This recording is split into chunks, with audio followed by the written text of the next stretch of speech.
everybody. I'm Greg. And I'm Katie. Welcome to the Meeple Society. Today we are on episode 98, part 4 of the tease.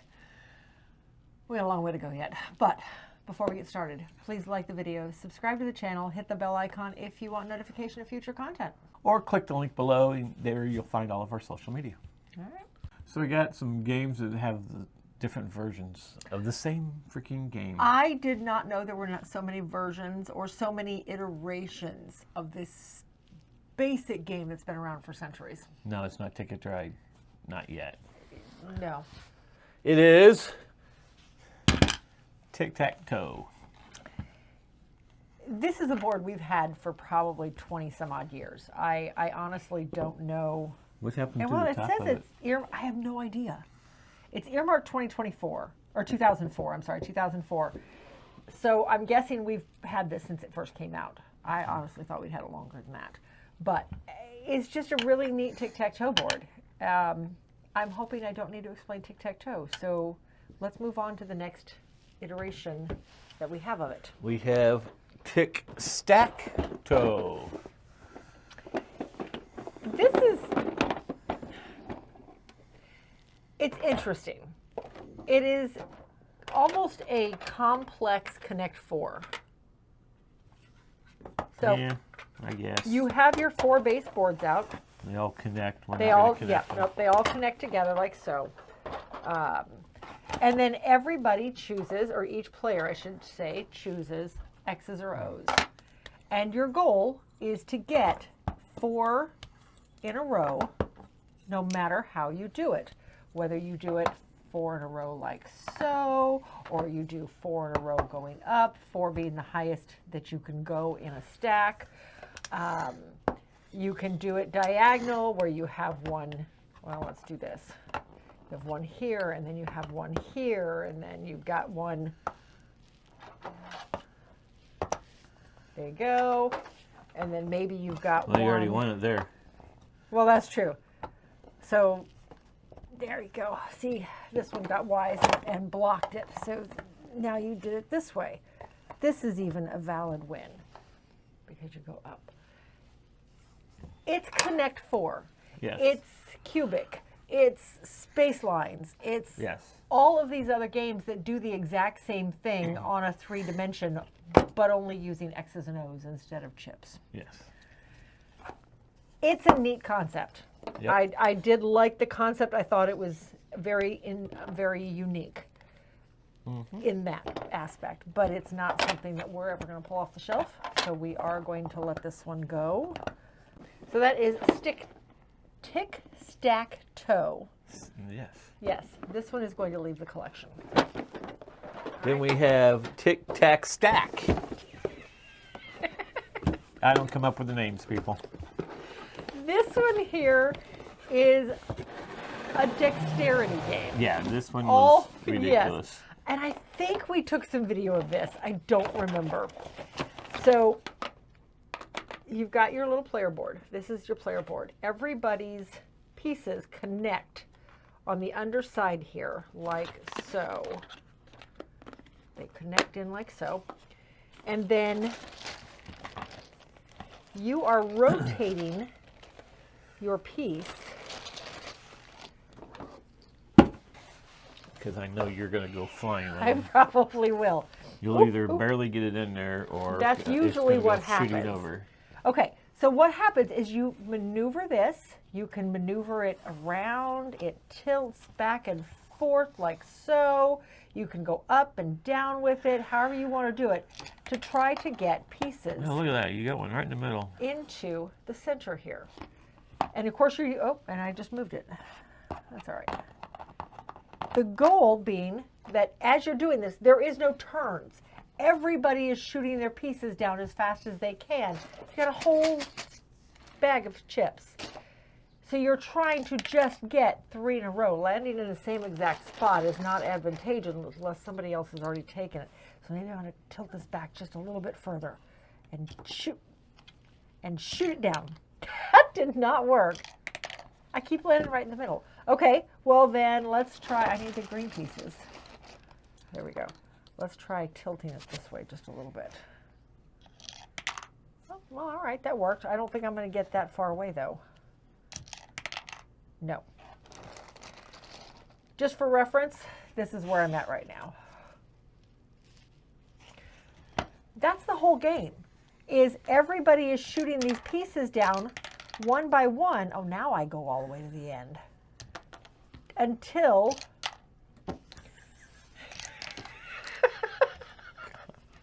until somebody has three in a row. I mean, it's cute. It's a lot. We were laughing at it. But it's just not something I see ever coming off the shelf with us. And I would rather see it go to someplace that's actually going to have fun with it. This is meant for kids to have fun with. So we're going to let this one go, if I can get it unconnected. Ages 5 and up. Yeah, that makes sense. And I know some people whose kids might really enjoy this, so I may see if they want it. But either way, this one is also leaving the collection. Okay. Ha. Tic Tac Stack, also leaving the collection. Okay. And now we have Tic Tac Turn. Turn. With the box lid upside down. Yeah. Okay, so this guy, oh yes. This one actually plays 4 players. Well, so did the other one, I guess. Tic Tac Stack plays 4 players also. This one, I remember how I brought up Cubic and all of those games. Yep. Cubic and Space Lines are the 2, and I think we've even had one more that did it. Well, here's the 4th one that does it. This one here, you connect all your pieces like so. All of the boards go on like so. You gotta actually it sit in. it, don't you? Yep, there you go. It's seated. I think that connects in like this, and there's basically 4 layers here. Okay. On your turn, you are placing one piece. It's not. Oh well. Yeah. All right. So on your turn, again, you've got 4 total stacks all together here. Yeah, close enough. You're either placing a piece down or you're turning one level. Not all levels, just one level. The goal again being get 4 in a row. 4 up and down, 4 across, 4 going at an angle. At an angle, you know, boom, boom, boom, all the way down. It's cubic. Yes. Only this time the big draw to this one is the fact that instead of placing, you can turn. That's the only difference. I like the board. The pieces are nice and chunky. But again, we've kept cubic, and that's really the only game I need that's going to do this kind of thing. So this one also is going to leave the collection. I'm going to let you take that apart now.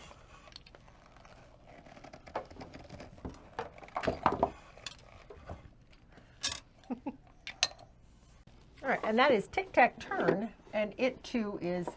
With a box on wrong again. It too is going to leave the collection. Yep. Now, out of all of these, this guy is going to stick around. It's not like we play him, like ever, but we thought this would make a good coffee table thing when we have people over. And with Christmas coming, seems like the perfect thing to stick out on the end table or coffee table for your family. I'm sure somebody will be playing it by the end of the night. So, but we're going to hold on to it for that purpose. So, anyway. All right. Let's get some meteor games. Yes. We have Thunder and Lightning. This is a remake of another game. And I think it was Hera and Zeus or something. It might have been. I might be thinking of a different game now, but this is, I believe, a remake. Yeah, I knew it was a remake, but a reskin remake, whatever. Yeah. All right, so with this one, there are 2 decks of cards. Each player takes 1 deck of cards. The 2 decks are essentially identical. The artwork is a little different. The names on the cards are a little different, but every deck, or both decks, have pieces that do the same thing. They both have cards that do the exact same thing. So each player takes a deck, the goal being that each player has 1 card that the other must find. Loki is holding Odin's crown. Thor must find it on the battlefield or out of Loki's hand. And Thor is holding the ring. You said nope, right there, Odin's ring. Thor is holding Odin's ring, and Loki needs to find it. If either of these two cards is captured by the opponent, that ends the game immediately. Otherwise, you play until one person cannot do anything, and then the other person wins. Which is actually what happened in our last game. Yes. Which was kind of a weird... If somebody cannot take all three of their actions, game's over. Your actions include drawing cards from your deck. You can draw a card as part of your action. You can play a card down into your field. Now, at the start of the game, you start off with so many cards. I think it's 6, maybe? I don't remember. But you put 3 cards out as your front line. As the game progresses, you're going to have a column of 3 by 4 of cards. The only cards that can be challenged are right up in the front row. So, oh, you've got one of Thor's cards. So say these were the cards out here, and I have not even looked at these cards. I do not know what any of them are, although I think one of these might be the crown, which would have been really bad to put out. Nope, not. Okay. Each card does something different, and it specifies right on the card, in most cases, if it does something unique, what it does. On your turn, you have a couple of options. You can draw cards. One of your actions can be to draw a card from your deck. This is the only way to replenish your hand. You don't automatically draw up. That is an action. Yep. You can lay one card down somewhere into your field. Face down, somewhere in your field of 3 by 4. If there is a line with nobody there, then you pretty much have to lay there, I think. Otherwise, yes, because the lines that you have determines the number of actions you have. So if Greg were to completely wipe this line out for me, I would only have 2 actions until I got a 3rd card down. Correct. That actually happened to me at some point during the game. A lot of times during the game. Yes. Okay, so the 3rd action you have is to confront, or is to challenge. So if you want to do that, you flip over one of your cards and you say you're challenging the card right in front of it. Now, there are a couple cards that will let you challenge elsewhere on the battlefield. But for the most part, you're going to challenge the card directly in front. So he's attacking me with a fire giant. Has a power of 5. With a strength of 5. I would flip over my card, and I have a female archer with a strength of 2. This is, obviously they would take this out because it defeats it. The female archer's special ability is they are the only one that can take out a shield wall. Shield walls can't be taken out by anybody but this. And there's other cards in here too. There's some cards there's one card that can only be taken out by the crows. So you have to, I think it's Odin itself or Thor. I don't Thor remember. and It's Loki. Thor and Loki. It can only be taken out by the crows. I mean, it's interesting. Talking about it now, to me, it sounds more interesting than it actually was to play it, though. Right. I don't know. We've played it a few times. I don't think I've ever really truly enjoyed the game. I see the challenges behind it. I see the strategy behind it. Hide the item you don't want somebody else to find. You would think just keep it in your hand would be the safe place to do it, but it's not. No, because they you can randomly take things pull out from your with hand. the crows. The You crows, have, not yes. crows, ravens. The ravens, You can sorry. take a raven and pull something out of somebody's Yeah, hand. and that would be a very anticlimactic end to the game. If I'm holding the ring and you just pull it straight out of my hand. I do like the artwork in this game. The artwork The is artwork beautiful. is awesome. In Yes, this. the artwork is gorgeous. I will give it The one that. thing, the big question I have about this, what are these? I think it's just to identify who you are, which I Oh, don't because understand why the cards. don't do it I enough. know. Exactly. All right. We've decided to let this one go. It doesn't come off the shelf, and it's one. It'd be different if it were like a 5-player game, and you could bring it out on New Year's Eve or when we have parties, and other people would play it. But it's just a 2-player game, which means it's only going to be the 2 of us. And if one of us doesn't like it, there's very little point in holding on to it. So, but anyway, Thunder and Lightning, it is going to leave the collection. Next we have Games Falling. Tesla versus Edison Duel. This is the 2-player version of Tesla versus Edison. Versus Edison, yes. Okay. Spoilers, we have them both. Yeah, don't stand that one up. It wasn't me. All right, so with this one, you still have the same concepts of AC and DC and bulb. Yeah. You still have the propaganda stuff. You still have cities that you're trying to illuminate. You still have your shares. All of that shows up in the big version too. This one just scales it down a whole lot further. Way down. Okay. It makes it very simple. It does. It does. Okay, so everybody has their main person. And their main person gives them some sort of ability. So one player chooses somebody from the DC side and the other player chooses somebody from the AC side. You can't have somebody doing both. Or you can't have two players doing one type of energy. Yep. So once you've chosen your person, you've got your special ability. So for instance, George Westinghouse's special ability is to be, well, no, this is not their special ability. This is their victory condition. This is to be 2 or more points ahead in every region. Let's find Tesla's. Nikola Tesla's is to control more cities than your opponent in each region and control all 3 technologies. That seems a whole lot harder than this one. That was a lot harder, yes. So, but they range in difficulty. I don't know that there's actually a difficulty level on these, but they do range in difficulty. Okay, so there are 3 regions that you are vying for control of. There is the West region, New England, and New York. All right, so you have a number of city cards sitting out here on the side. You also have the different energy types. Now, these are always in someone's control. Whoever is going second gets to choose 2 of them. The other player takes them whatever's left. This tells you what type of stocks you can buy into. Essentially, that's all this does, is tell you the type of stocks you can buy into. The stocks, each player in the game has a set of stocks. The person who is, the person you are controlling, whoever you actually are playing for that game, you take that person's stock and you have these for the game. So if I'm playing Madam Walker, I would take her 5 certificates and I can play those out as a bonus action at any time during my turn. You start off the game by putting 1 into the region it states to put it in. Each of these stocks have an energy type on them and have a region type on them. So this would have to go here. I don't have to have control of that energy to play my own, but say brushes, if I need to get some extra influence out here and into the out west region, and I don't have this symbol, I don't have this particular energy type, I can't touch his stocks. I can only touch the stocks of whichever energy type I have.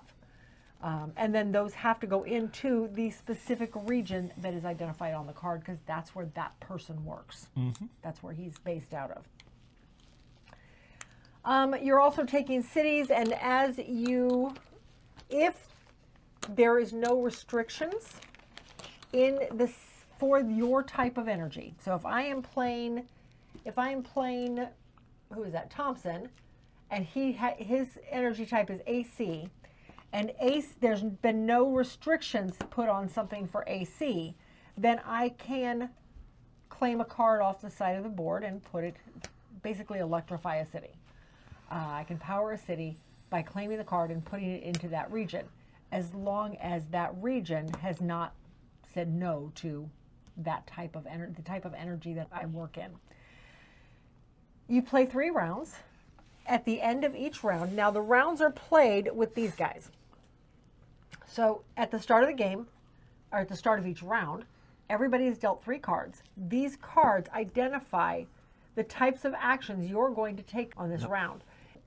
That's the whole game. You play 3 rounds. You do draft these, so Yes. there is a little bit of agency on what you're getting, but not a lot. You play out your 3 cards per round, so you're taking 9 turns. Each turn has 2 actions on it, 1 to 2 actions. Some of these only have 1 on them. At the end of the 3 rounds, if nobody has met their win condition, right, then it is whoever controls the most regions. That's the winner of the game. So you want to keep control. You don't reset the regions in between. The information all stays out there. Yep. You just keep adding to them as the game progresses. So all that being said, we've played this several times now. And I think in the past we've always played this separate from Tesla versus Edison, and this time around we played it within a few days of each other. Yeah.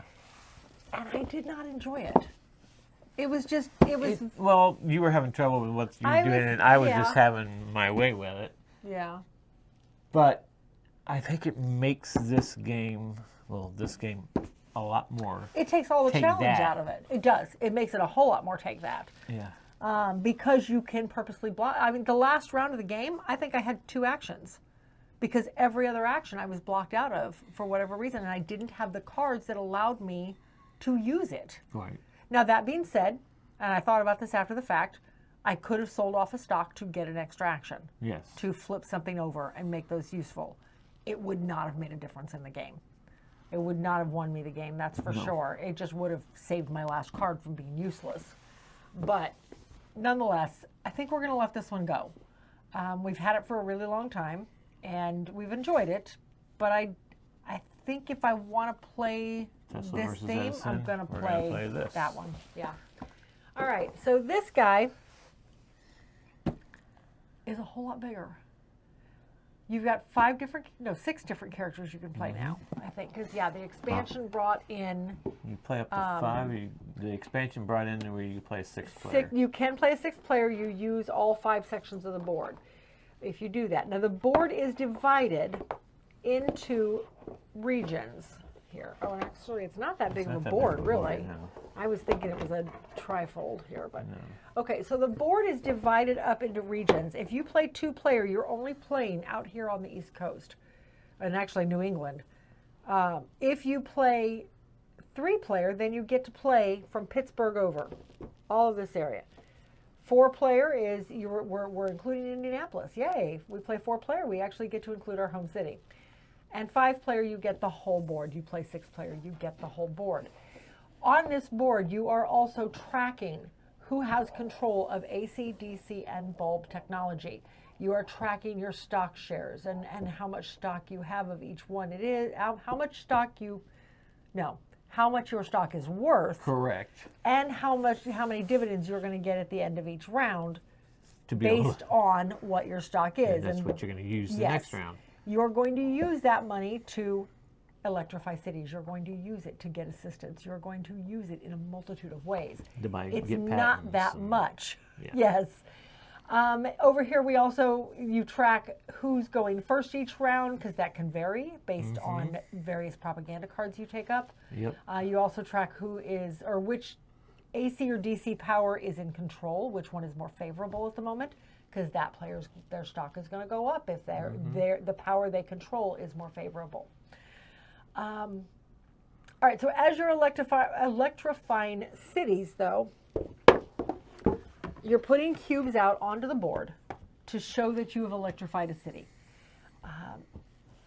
How much the cities that let me rephrase that. The cities that you can electrify are all based on how high you have built your technology up down here. Yep. The hard part is that you cannot just build AC or DC. You have to build bulbs too. Yeah, so because this has to be, these have to run in parallel with what kind of technology you have developed in order to develop certain size cities. So if you are only at a level 1, you cannot electrify a city the size of Pittsburgh. That requires a 3. Meanwhile, you can buy stock of other players. Yep. You can trade stocks. You can trade stocks of other players, which will fluctuate. It will make theirs fluctuate a little bit.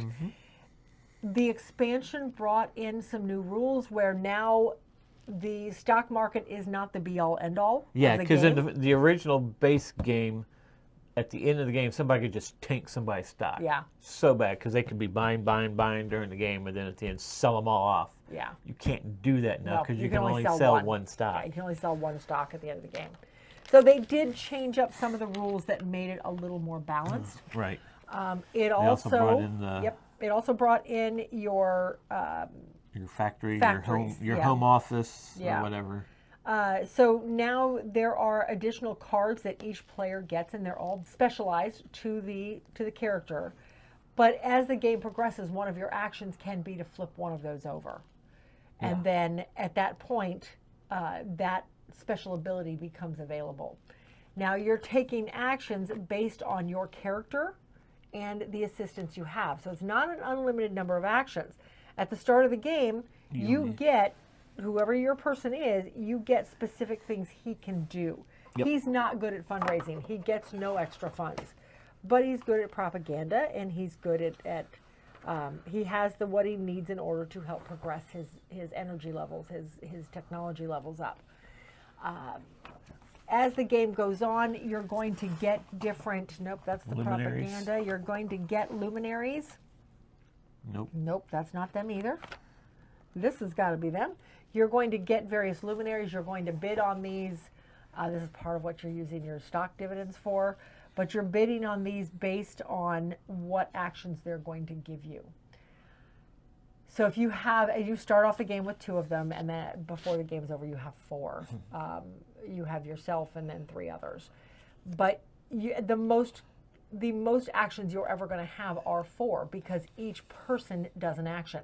You can combine 2 people to make a stronger action, but at most each person does one action. So at most you're ever going to get is 4 actions per turn, per round.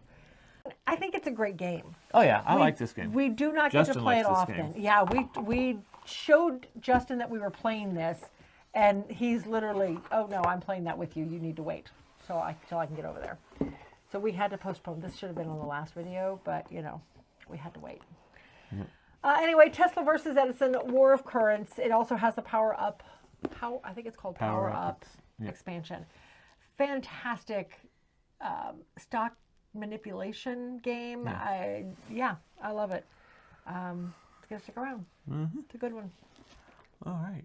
Next, we're gonna dive into a very deep game. Deep as they get. It was a struggle. It was. It took us a while to learn it. It's cooperative. And it's a cooperative game. This and we lost it. Thomas and the Magic Railroad. It is cooperative, and we lost it. Not once, but twice. We lost the one like really super quick. Yeah, we did. Okay, so this guy, everybody chooses the character they're playing. You put out these stacks of tiles all over the board. See how deep it is? Let's see. I gotta remember. It is ages 4 to 7 though, so. It is, yes.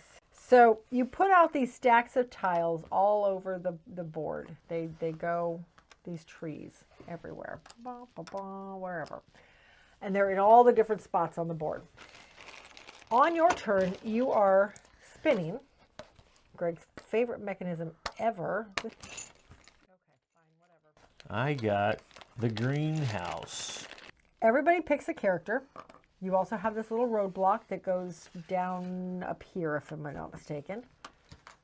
Lady starts down here. She starts right there. Way over here, yep. Because we have to be able to fill in these tracks so that she can take the tunnel up to here and get out. But there's a blockade right here, so she can't get out because it's magically blocked. So everybody chooses a character. You spin the spinner. You go to that location, and you pull the top tile. Now, as you pull tiles, you pull the bad ones. This guy is starting right here. Right? Yeah, it's him. And every time you pull one of his tiles, he progresses to the next number until he gets to the 5, and then it's look, done. If you went to the yellow. Yep. So there, that lets you go to the yellow, but I'm already on the yellow. No, isn't it one of these? Nope, that is this. Ultimately, what you're looking for, there's a couple different things. The tiles will either tell you where to go next, and you can keep going until you come across a couple of different things. If you come across just a blank like so, then your turn is over. If you come across one of the scenes, then you go to that location, you pull a new tile. Fantastic. If you come across this guy, you move him, your turn's over. But you could also come across a set of magical railroad tracks. And those go down here so that lady can move a little further along her path. The goal is to find all of these before you find all of these. What is this guy? Diesel 10. Yeah. Diesel For 10. Diesel 10 gets to the 5th spot. Yeah. There are 6 Diesel 10 tokens in the bag. There's only 3 of the Magic Railroads, so you have to find all of those before you find 5 of these. And we did not succeed either time we played this. Mind you, both games total were about 10 minutes long. It is a cute game for fans of Thomas the Tank. Thomas the Tank for children. I know he's probably, I think he's still Nope. I don't know. big. I have no idea. We don't have children. We don't have small that children young. anymore. Yeah. We are going to let this one go too. Yeah, that went kind of sideways, didn't it?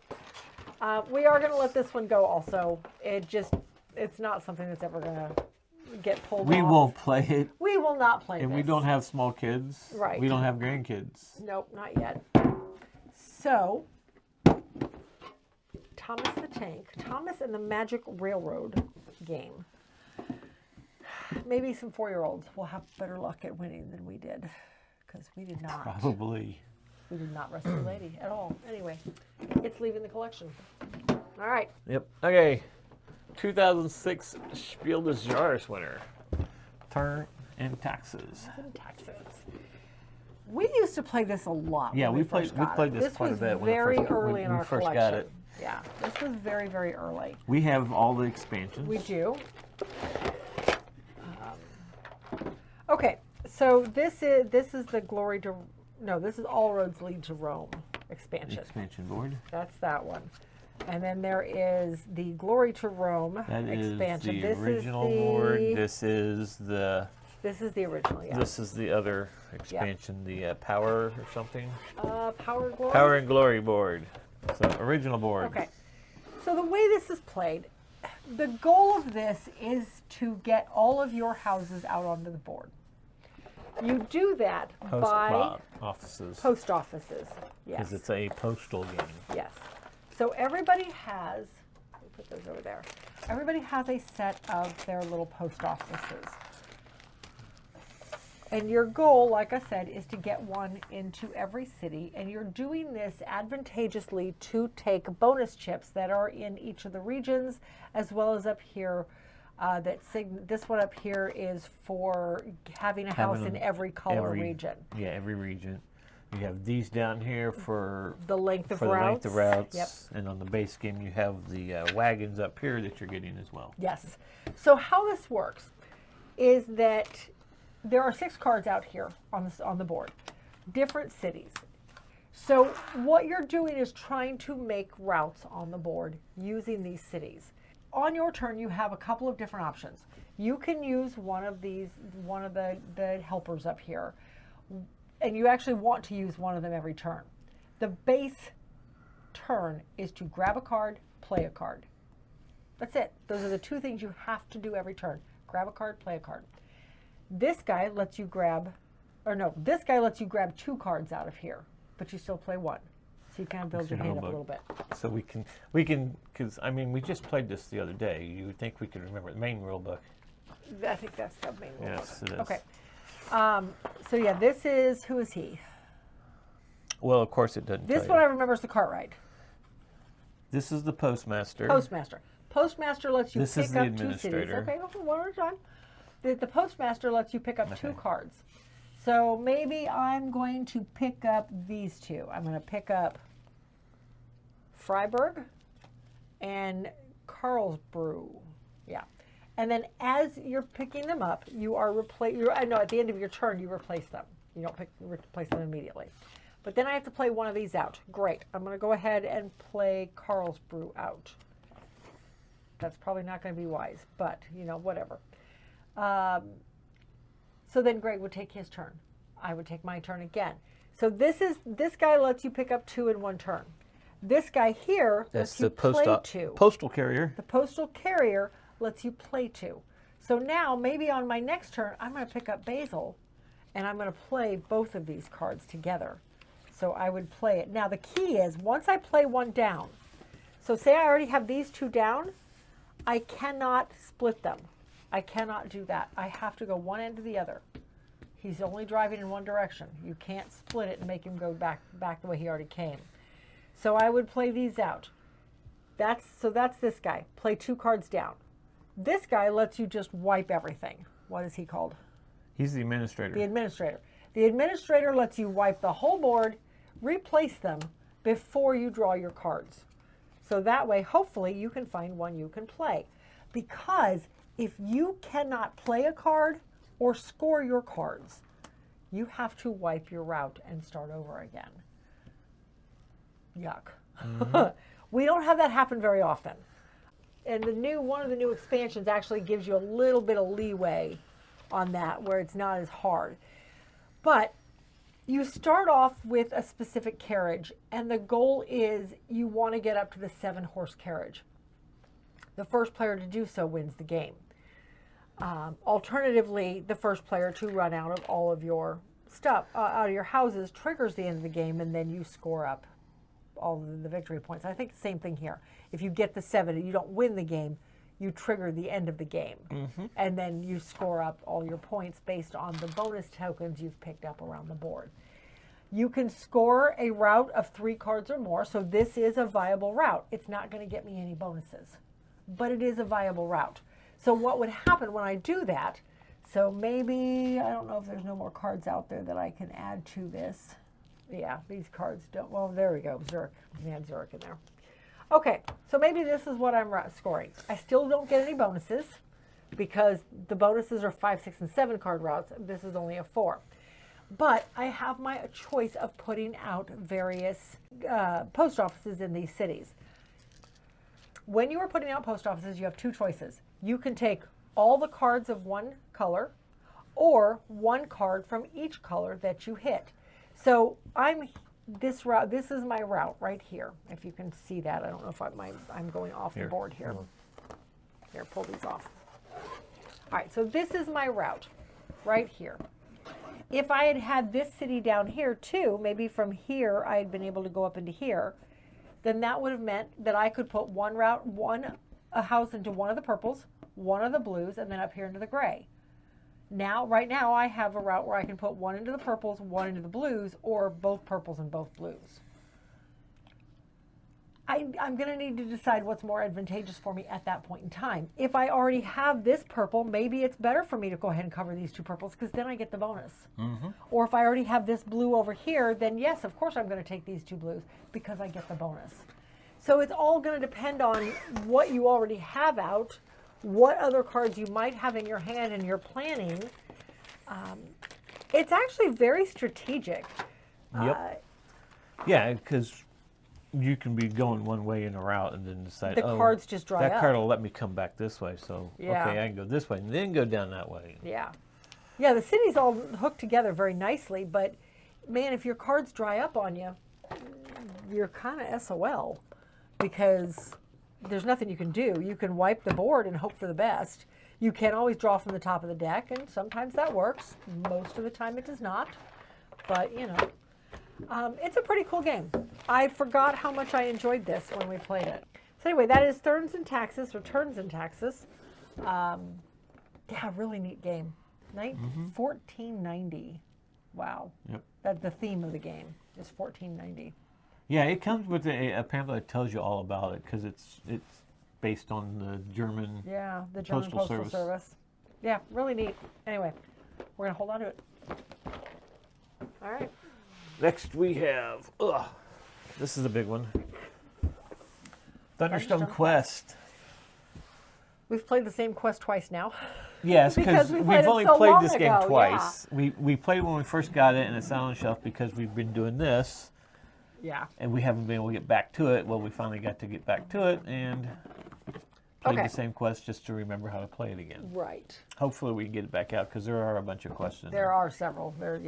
And there's expansions. Okay, so here is your board. There are a number of different resources up here that you can go to.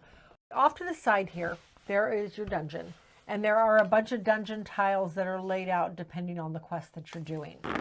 There's also the wilderness up here, and there's one beast up in the wilderness that you can always fight for extra. That flips over and points, becomes the big bad. you have to Yes, fight at that the flips end. over to become the big bad guy. And it has some really neat miniatures. There's 5 different miniatures for all the heroes. So this is essentially a deck builder. Everybody starts off with a deck of cards. There's The same deck. same deck. There's 5. Actually, there's 6 cards. There's 6 cards. 12 cards here. So you'd start off with 6. So you have 6 cards in your hand, and each of the cards do different things. Each of them they could potentially have a sword value or a range value. Those are used to fight the monsters. It could have gold on them. This gold is used to buy more equipment over here. These are the cards that go into your deck. It could be used there's flames on some of these. These will help light the dungeon. The amount of light you have determines how far down into the dungeon you can go. There are ways of picking up extra light up here too to help you with that you can discard. Yeah. Let's see, this is a dagger, so this is a weapon. This gets added to one of your heroes. So if you have this hero now does 2 points of damage, or has a 2. But this tells you how much strength they have to be able to use the weapon. Yes. So since he has a 2, he can He can wield the weapon. weapon, yep. There are other... That adds to your strength. Oh, yep, more that adds to your strength. We've already seen. And gives you more gold. So on your hand, you can use every card. You can use the gold first, and then you can use their strength values to go down into the dungeon. There are more adventures here. You can't buy and go to the dungeon. That's true. You gotta unless do you either have one. the lantern. That's true. The lantern allows you to go to the dungeon Yes, afterwards. that's true. There are extra adventurers here that you can hire and put into your deck. And those get upgraded. They can be upgraded throughout the game. There are areas you can go to heal and to pick up extra treasures. And it was an interesting game. It is a very fun game. Yeah, I did not remember much about it. I remembered enjoying it after the first play. I did not remember anything beyond that. Yeah. You can get stuck with, because it's the draw of your card draw. You can get stuck being able to hardly do anything. And there was a few times that both of us had times that it's like, well, and that's when we're not going to go to the dungeon. I can't go anywhere. I can't do this. I can't get this. Nope. So you go up and you pick up equipment. There's always something on the board you can do. Yeah. Even if you don't have the money or the resources to And it's not cooperative. It's No. semi-cooperative because you are fighting the dungeons, the fighting in the dungeon to get to the big bad at the end, and the goal is to take her out though. But it is points at the end of the game is the winner. Yes, there is still a definite winner. It's an interesting game. I'm looking forward to trying some of the other quests, see what other monsters there are to fight. Darn it. Trained you right. Oh, you know what? I'm going to turn it. You know what? No, we'll put it on this way. Anyway. All right, so Thunderstone Quest. We are going to hold on to it at least until we play through all the quests. See what else we find. There you go. All right. Next we have, this is one of our latest Kickstarting games. Yeah. This is Thiefdom. If you've listened to the podcast, you've heard us complain about this game. But we're not going to complain about the Kickstarter tonight. No. We're going to talk about the game. And for all the trouble with the Kickstarter, I really enjoyed the game. Yes. It was actually a lot of fun. It is a very good game. Yeah. Okay, so everybody has a player aid, which makes zero sense. It does after you've played it for a little bit. Then you it. start But the whole seeing what it's talking about. point Yeah, is it it's to should make be it to easier. walk you And through if you played don't it. know the game, it's kind of like, what in the world? Anyway. All right, so each player has their player board with their 3 little thieves on it. This determines how much they can carry. They can carry up to 4 small items or 1 large item, or up to 4 pieces of gold. And then this is their hideout. They can hold 8 other items in their hideout. But they have to go to the hideout to drop But it off. you have to physically go to the hideout to switch it up. Yeah. All right, the board is made up of these pieces, and they're double-sided, so you can you set this up. I'm assuming Yeah. they give you suggestions, but you can probably Yeah, switch it up any way you you can want. switch it up however you want, but yeah. So what happens, and I did take some pictures of this, so I will show some pictures, but you lay the boards out. Each board has walls around. It's a walled city with walls in between the different districts. Going through the alleys. So you have to go in through these openings to get into various areas. Oh, that's actually got water. That's the dock. That's the dock. Okay. Oh, that's right. The dock was in ours, wasn't it? Yes, okay. it was. It's in every one of them. And then each board also depicts a number of lanterns and various buildings that do different things. There are also areas where you can potentially put hideouts, areas where you can trade out goods. So the whole goal of this game is that you are operating 3 different thieves, independent of each other, to move around the city and pick up various things. You can pick up gold. You can steal badges from the guards. You can steal Wine from the carriage. Right, wine from the carriage. You can pickpocket the nobles for gold or gems.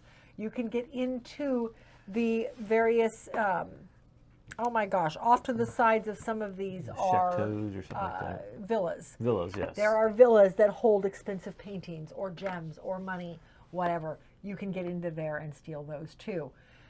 At the start of the round, each player takes their 1, 2, 3, 4, and they decide what order their thieves are going to go in. In addition to their 3 thieves, they are also operating some of the extra people on the board. So like this one here would operate 2 of the nobles, Noble A and B, Guard A. Yep, guard Nobles A and B and Guard A. And it indicates that those all just move to the next available lantern. And you can move them any direction you want. If I had a guard standing right, that is not a guard, that is a thief. Where's my guards? There's my guards. There's my nobleman. Here we go. If I had a nobleman here, it's my choice whether to move him up to here, here, or here, because I'm operating Noble B. The other player, in a 2-player game, and in a 4-player game, it's going to switch up a little bit, but the other player is going to control Nobleman C, Guard C, and the carriage. So you are taking your player board along with your extra board, and these switch around every round. At the end of the round, once everybody's moved, these rotate around the table. So nobody's controlling the same guards turn after turn after turn. It's constantly changing. So you are assigning a number, 1, 2, 3, or 4, to the 4 different people you're controlling, the 4 different things you're controlling. And then once everybody's made their decision, everybody flips over their 1, and then in turn order, everybody moves whoever they designated to be their first person. And that thief gets to 3 actions. They can move, they can steal something, they can move again, whatever. There's a series of actions they can do. Once everybody has done the first one, then you switch to everybody reveals their second, and you do that. But you're pre-programming the order you're going to do this in. You don't know what order somebody else is moving those nobles in. So that noble that you planned on doing in turn 2 may move in turn 1, and you may not be able to get to him now. So you gotta pivot and think about changing up your plans. Yep. It is a really neat game. Yeah. It's it has a little bit of programming. Yeah. Not a lot. No, there's that little bitty piece of programming. Yes. But yeah, it just I was very fascinated by what it did. Mm-hmm. So yeah, I was very happy with how this turned out. Yeah. And the backside shows for solo game. Oh, is that what that is? Okay. That is Thiefdom. We have gotten to play it once since we got it. I'm looking forward to playing this one again. I really want to try this at a full 4-player. Mm-hmm. Maybe for New Year's Eve or something. And we talk about it some more on episode 101. We do. Of the podcast. Yes, we did. But yeah, I'm looking. I want to dig this out on New Year's Eve and play this with somebody. I think this would be fun. Yeah, 4 players. I think it'd be a good game. Anyway, Thiefdom is going to stick around. All right. Next we have I'm just going to let you explain this one. Thunder Alley. Why? You can't remember how to play it? No, I remember how to play it, but you love this game. And Yes, I do, but I've never won this game. She's always beat me. This is a game, this is probably, in my eyes, the closest to being an actual racing simulator in the game. These boards are freaking huge. This Yeah. is one board. Oh my. Okay. It has 2 maps on it. Is there more maps underneath here? Yes, Oh, there yeah, are. There's another map. There's another map underneath. So the all base game inserts. comes with Okay. 4 different racetracks. This So- is basically NASCAR, even though it doesn't say NASCAR. If you look at it, it's NASCAR. It's what it's trying to be. So each player has their own racing team. It's not like in Heat where you're only racing one car. You have a team of, depending on player count, if you're playing 2, you're going to have 6 race cars of that color. Each of them have their own separate numbers. That changes based on player Yes, count? this changes on upon player count. There's all the red ones. So you're going to have all these cars. You are going to be in control of all these cars. You're going to have cards in your hand. You're going to have 7 cards to start off with. You're going to have the number of cards you have plus 1. Mm-hmm. And for the rest of the game, you are going to be redrawing back up at the end of the round that many cards. At the beginning of the race, to set the race, at the bottom of these cards, they have this little grid at the bottom. So it's like yellow, blue, purple, black. You just use the cards you have, you put it in that grid. But as play goes on, like I said, in a 4-player game, you're going to start with 7 cards. You're going to play a card from your hand. So like I'm going to play this one for 8. That's the top number. The bottom number is the speed you'll have coming out of the pits, and we'll get to that. And it says it's a solo movement, so I'm going to just take off from my spot 8 spots. Nobody's going to follow me. But for that, I'm going to take damage to my engine because I floored it. Normally, if it has a color up here, you're going to take damage. And then you're going to take the chit for the engine, which is a big one, and it's a permanent chit. Say like I use car number 25. I would put this orange one on that side. It's now permanent. It does not come off. And your pit crew is not happy with you right now. There are smaller ones that go on the temporary side. I'll tell you how to get rid of those here in just a second. But as you play cards, you're going to be going around like this one. It says oversteer, pursuit movement, and it gives you a little thing, what's going on. It does take damage too. There are like the draft. If you play a card that says the draft, wherever you're in that line of cars, everybody in that car in front of you and behind you is going to move that many spots. The higher the number, the worse your damage is going to be. There are cards without taking damage, but if you notice, it's a very low number. This is only going to move 4. But this is a draft, so everybody in that line is going to move 4. So that is part of the strategy of the game. Mm-hmm. You're trying to move your cars You're trying to most without playing the big cards. You want to get your cars that have already gone into a row of cars that haven't gone, because when those still cars have go, draft cards. Yes, because when those cars go, there's a possibility they're going to drag you with them. Right. So yeah, that's pretty neat. So yeah, but you can go into the pits at the end of the round. You can decide to go in the pits. You're going to drop down in below the yellow line, and you're going to drop back 10 spots.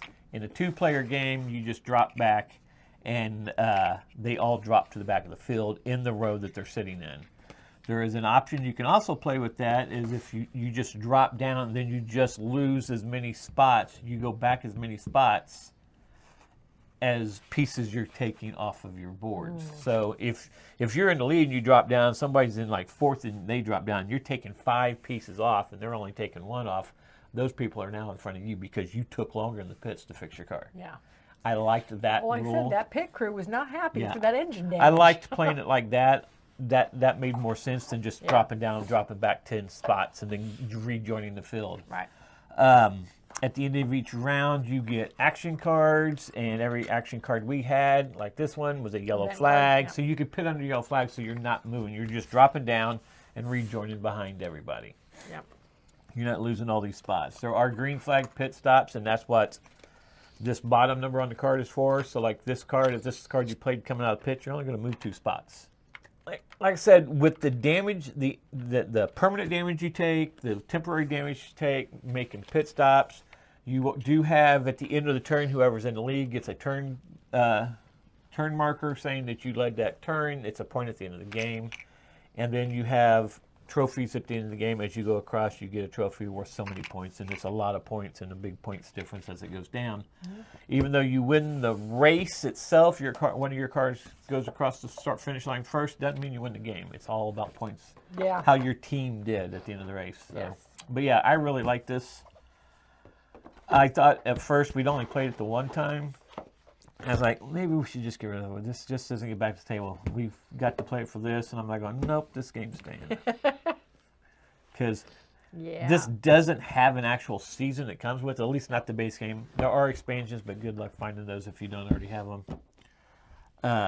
But you can have, well, the base game comes with 4 tracks. You could do a season of 4 tracks. Oh, you can just go back and visit however many races you want to do and make it a season, and make it a point season that so many points at the end of the game goes to it. But yeah, that's Thunder Alley. It's staying. All right. And finally, Last but not least, Through the Ages. it's making a lot of It took noise us a in while to there. get to this game. I don't know. We have now played it just the once. We have. And are excited to get it back to the table to play. Because we played the short game of it. Yes. Just And to that get a took feel like of the 4 game. And yeah, it still hours. took 4 hours for us to play it. Okay, good. So These were we're all in- excited to get it back yes. to the table and play it a full Yes. version of it. And we'd like to maybe get Justin to play this with us too. I think he'd like it. I think you would. So the boards that are out in front of you are basically just a ton of tracks. It gives a specific setup for them. Put them however they work. You know, it's literally just a bunch of tracks. That is all the boards. Then there are player boards. Each player has their own board. In their own color. Yep, in their own color. You start off with 5 buildings that you are able to, that you've already got built. You just need to staff them. You do start off with a number of staff members number of workers that you can put out. A building that has a worker on it produces. If there's no worker on it, it does not produce when the time comes. Down here you have all of the workers that you can gain throughout the game. The more that you have out, the more that you've removed, the more you have to feed them, and the more it costs to get more. The more happiness you need. Well, the more happiness you need, yes, but the more it also costs in order to get more. Right. Because if you've already got, your workers are in demand, so now it costs more to get that person out there.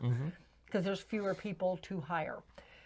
Here is your production level, and as your production goes up and you're not using it, you're just hoarding it, then you're going to end up having to pay taxes. I think that's what that is. It's a surplus or a tax you have to pay. Yeah. And it's all I'll look cubes. again. It's all these gorgeous acrylic cubes that you're using. Corruption. Corruption, okay. Yeah, because you're hoarding all the goods and Yes. keeping them from people. All right, so this board has a number of cards that are out that you can purchase. And the higher up it goes, there we go, I had it right the first time. Down here at the bottom, they cost less money, then they get a little more expensive as it goes up. Less actions. Yes. Because Yeah, because it actually takes actions. Yeah. Oh, that's true. Yes, you're right. So at the start of the game, everybody gets 4 actions, 4 primary actions, and 2 military actions. As the game progresses, you can change your type of government and potentially get more actions out of it. And what's this government? We looked it up. We looked up how to pronounce this. Despotism? Despotism. Yep. Despotism. The S is silent then, huh? Despotism. Right. Okay. Anyway, despotism. Despotism gets 4 actions, 4 basic actions, 2 military actions. As cards come out, you're going to also get more. There's going to be different types of government on here that you can pick up. There's also going to be different leaders you can pick up. Each era has different powers. You're progressing through the ages. Go figure. With your technology, your buildings, your leaders, and your governments. And it's all just these different cards that are out. So there's tons of stuff here. So like in Era 1, you might have this breakthrough, develop a technology after you paid a science cost, score 2 on this one of these tracks here. It's on this track. That's so the you're knowledge scoring track? points, yeah. Or You're no, scoring that's the science track. you're scoring 2 science tracks, okay. Then here's a university. University of Carolina, Universitas Carolina. This is actually a wonder. Wonders get built a little differently. They get put on your board sideways, and then as you get them built, you have to, in 3 different actions, you have to spend 3 ore or 3 stone in order to get this built. Once it's built, it flips up, it becomes active, and now you get whatever bonuses it can give you. But these are all different cards you can pick up out of the market. We did not delve heavily into the military actions, but there are, you can gain and lose soldiers up here. There are uninhabited lands that come out that can be auctioned. Right. That That's in the you politics spend your phase. soldiers for. Yeah, That's in the politics. phase. But there are, one of the actions you can do is to play a card down into one of these areas. At the beginning of your turn, you can decide you can do a Yes. politics action. Yes, thank But you you. lay one there. You lay one here, but as soon as you do that, then you have to flip one over here because it's kind of counterbalanced. And then whatever card gets pulled up, somebody has played that card down previously. It may have been good for them at the time. It may not be good anymore. Right. But it's been played down by somebody. Everybody, the card goes off. It affects whoever it affects, and then you move on with the rest of your turn. Some are really good. Some are mean. Are bad. But when in here uninhabited lands come up, and when that happens, you're bidding for those because they are points. But you're bidding number of soldiers for them. How many soldiers are you going to send to take over that land?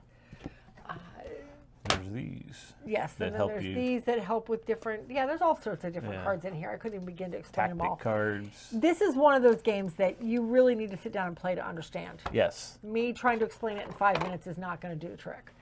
But it is a really neat game. We very much enjoyed it. Yes. And we will definitely play this Nope, one again nope, at some nope. point. We got stuff that goes down There's there something first. else. Oh, yeah, that goes down there first.